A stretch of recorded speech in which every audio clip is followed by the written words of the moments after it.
In 1781, a British slave ship set sail across the Atlantic with 442 Africans chained below deck. None of them knew that their greatest danger wasn't the ocean. It was the men who commanded it. The Zong was a British slave ship, cold and unremarkable from the outside.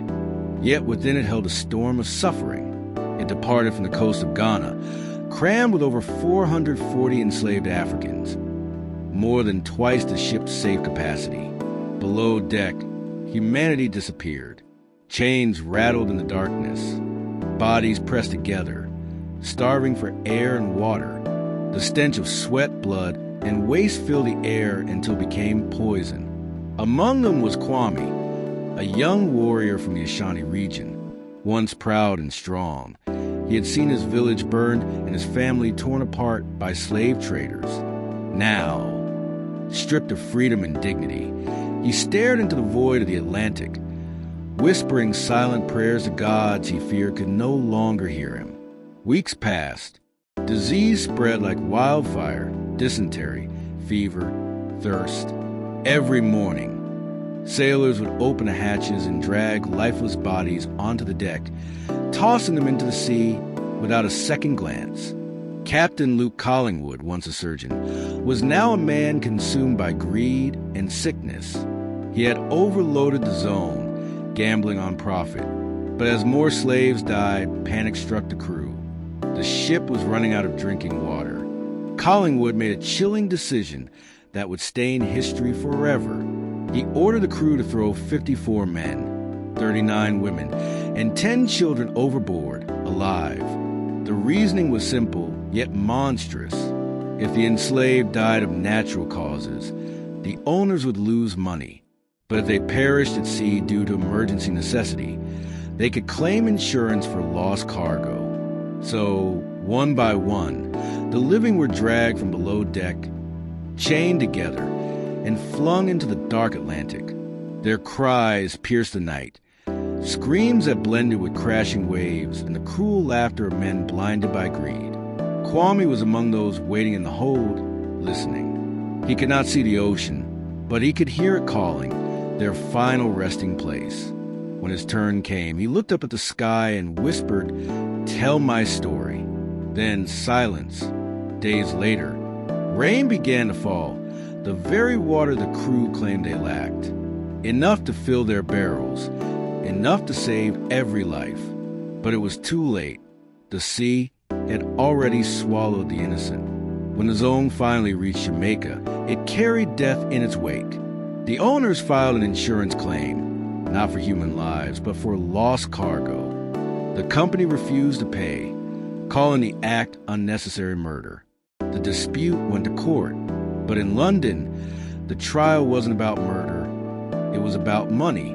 The victims were not recognized as people, but as property. The case, Gregson versus Gilbert, became one of the most shocking in history.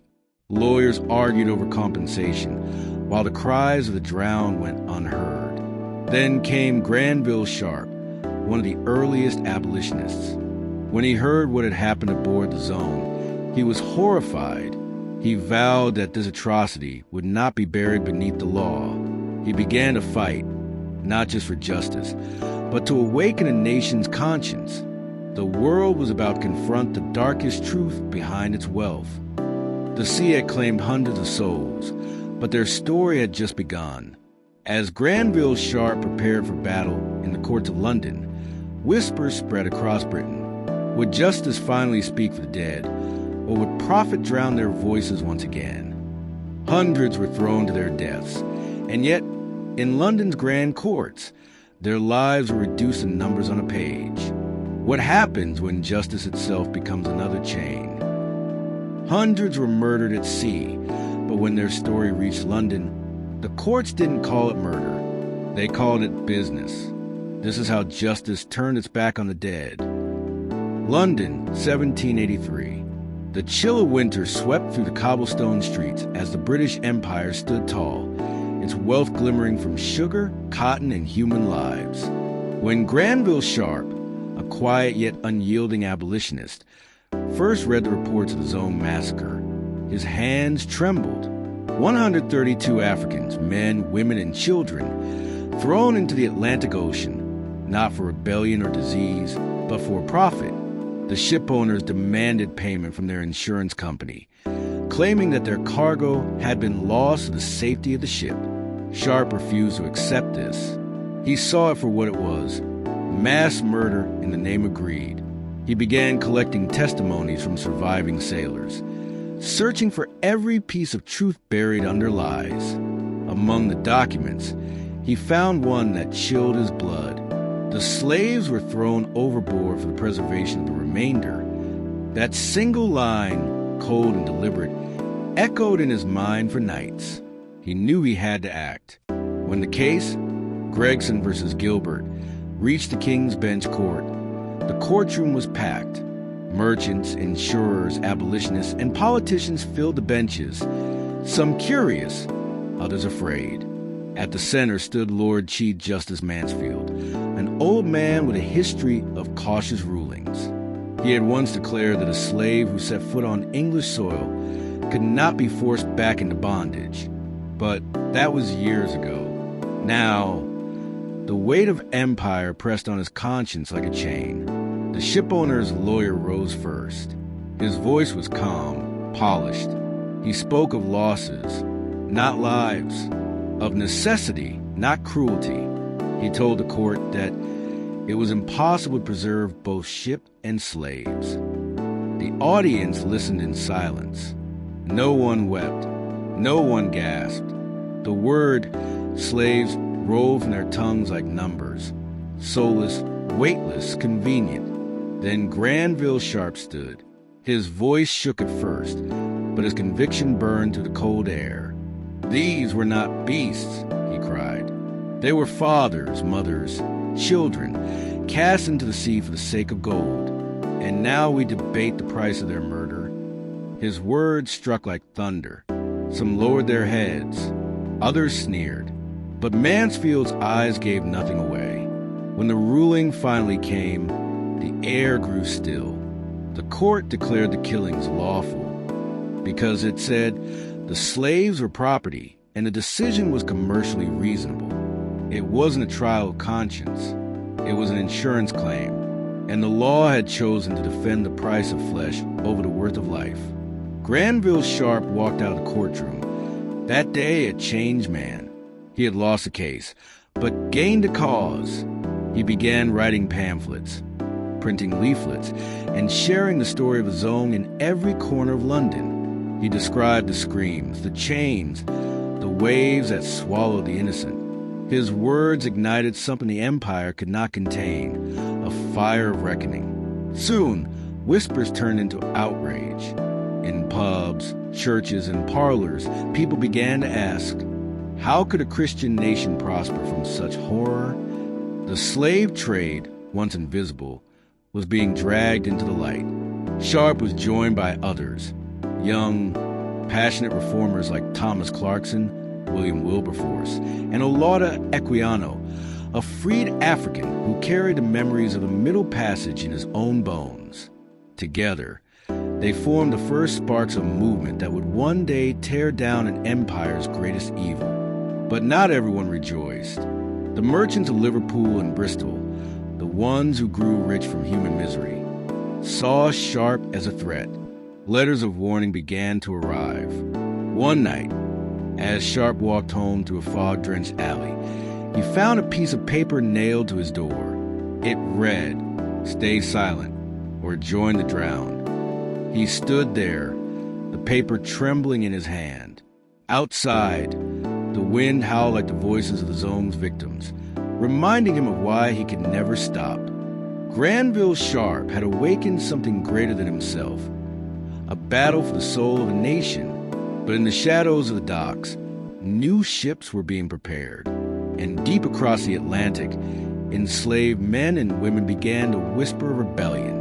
The storm of justice was coming in. This time, the sea would rise against its masters. The year was 1791, just 10 years after the horrors of the Zone. The echoes of that massacre had traveled far, through whispers, through fear, through the beating hearts of the enslaved. Among those who heard the tale was Kojo, a young man from the Gold Coast.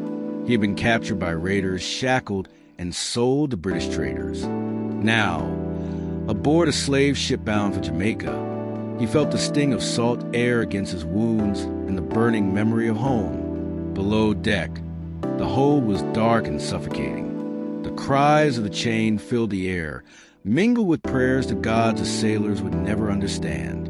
The stench of sweat, fear, and sickness was unbearable. But Kojo's spirit burned hotter than the fever that swept through the decks. Each night, as the waves crashed against the hull, he whispered to the others, men and women from kingdoms and villages across Africa. "Do you know the story of the Zong?" he asked. "The white men threw our brothers and sisters into the sea. They said they were property, but we are not things." The others listened. Some wept quietly, but in those whispers, a spark was lit. As days turned to weeks, the crew grew careless. The captain, arrogant and drunk on rum, mocked the chained Africans as animals who forgot how to fight. But Kojo had been watching. He had learned their routines, the guard shifts, the key to the chains, the location, the weapons. One stormy night, when thunder roared across the horizon, he saw his chance. As lightning flashed, he signaled to the others. With sharpened bits of metal and fragments of chain, they broke free. A cry erupted, part fury, part liberation. The deck exploded into chaos. Enslaved men charged the sailors, using anything they could find, wooden planks, ropes, bare hands. The storm howled like the spirits of the Zong dead. And for the first time, the captives were not silent. Kojo fought fiercely, his body bloodied but unyielding. He struck down one sailor after another until he reached the captain. The man who had mocked them, beaten them, and traded their lives for gold now cowered before him. Kojo raised a blade. "This is for every soul that sleeps beneath these waves." And with one strike, he ended the reign of fear. But victory at sea is never simple. The ship, now without command, began to drift. The storm worsened, tossing them between waves like a toy in the hands of a vengeful god. When morning came, silence. The ship floated aimlessly, torn sails flapping in the wind. Kojo stood at the bow, watching the endless horizon. They were free, but stranded, with no land in sight. Some wanted to turn back to Africa. Others prayed to reach the Caribbean and live as free men. But as they argued, one woman pointed to the water. Bodies, dozens of them, sailors and captives alike, floating in the calm sea. And then, something strange. The water seemed to shimmer. The ocean beneath them whispered, as if alive. Kojo felt chills crawl up his spine. He looked down, and for a moment, he thought he saw faces. The faces of the Zong's dead, rising beneath the waves. He fell to his knees. "We are not alone," he whispered. The others watched in stunned silence as the sea began to glow faintly, like fire beneath the surface. The sea had swallowed thousands, but now it seemed to remember. As the freed captives sailed into the unknown, the spirits of the Zong followed, guiding them toward a destiny written in blood and salt. But where the ocean gives life, it also demands payment. Their freedom had just begun, and so had the curse of the Zong. They thought freedom was the end of suffering. But some debts cannot be escaped, not even by the living, because when the sea remembers, it never forgives. After the rebellion, Kojo and the surviving captives drifted for days. The sea was calm now, too calm. The water glimmered silver beneath the morning sun, and the smell of death had settled into their skin. They had won their freedom, but at a terrible cost. Half the ship was destroyed, food was scarce, and the ocean seemed to whisper their names in the night. Then one morning they saw it land, a small island rising from the mist, green and wild. They rowed toward it with the last of their strength, collapsing on the sand as waves kissed their ankles. For the first time in months, they felt solid ground beneath their feet. But the island was not on any map. No ships passed. No smoke rose from afar. It was silent, unnervingly so. They built fires, hunted small animals, and began to dream again. Kojo tried to give them hope, telling stories by the fire of home, of Ghana's golden plains, of gods who watched over the brave. But at night, something else watched. The sea glowed faintly blue in the moonlight, and the waves seemed to breathe. When Kojo closed his eyes, he could still hear the voices, faint, echoing, mournful, the voices of those who had died in chains. Then, one by one, strange things began to happen. The youngest among them, a boy named Abiola, claimed he saw people walking along the shore, pale figures, dripping water, their eyes hollow. Another survivor found handprints pressed into the sand at dawn, too large, too many, fading as the tide rose. One night, a scream pierced the camp. They found one of their own, Amma, the healer, standing at the edge of the water, whispering in a trance. The seer remembers. The seer remembers. And then, before anyone could reach her, she walked into the waves and vanished. Panic spread through the survivors. Kojo tried to keep them calm, but he too had begun to see things. Flashes of faces beneath the waves, and one, in particular, that haunted him. Kwame, the man from the Zong Massacre whose story he had once retold. Kwame's eyes in the vision were cold, accusing. "You freed yourself," the spirit whispered. "But who freed us?" Kojo fell to his knees, trembling. He realized then the spirits of Zong had followed them. Their rebellion had not broken the curse. It had awakened it. The next day, the island's water turned black. Fish floated to the surface, dead. The air grew heavy, the sea restless. And from the distance, thunder rolled, though no storm clouds could be seen. Kojo gathered the survivors. "We are being tested," he said. "The sea wants justice, not escape." As night fell, the ocean began to rise, waves crashing violently against the shores of Alive. The island trembled. Lightning tore across the sky, illuminating the faces of the survivors, and behind them, hundreds of shadowy figures rising from the surf, their chains glistening in the rain. The drowned had returned. Kojo stepped forward, his voice shaking but strong. "If it is justice you seek, then take me, but spare the living." The ghosts paused, their eyes glowing faintly blue.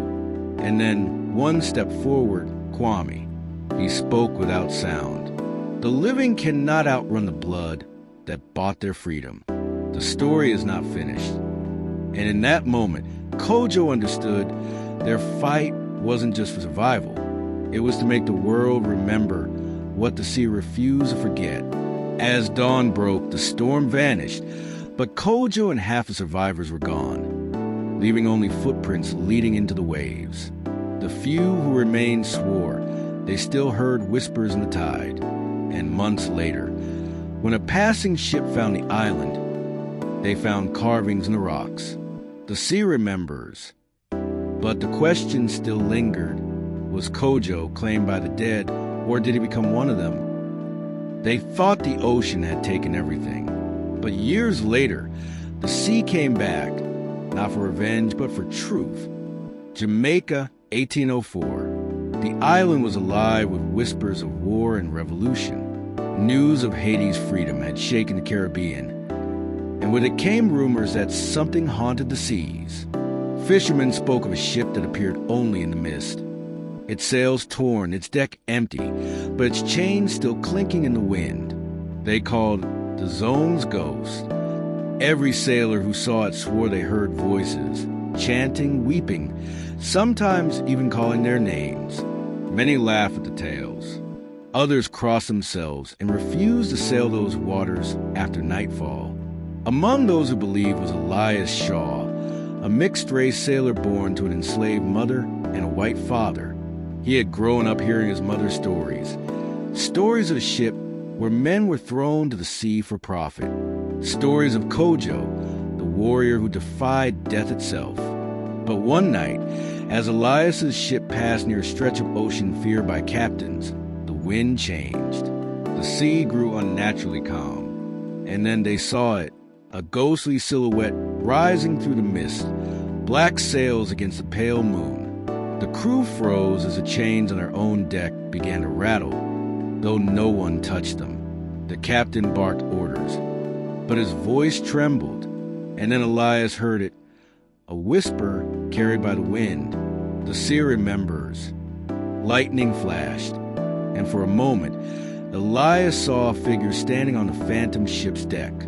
Dozens of them, their eyes glowing faint blue, and in front of them stood a tall, proud man, scars across his chest, a pendant bone at his throat.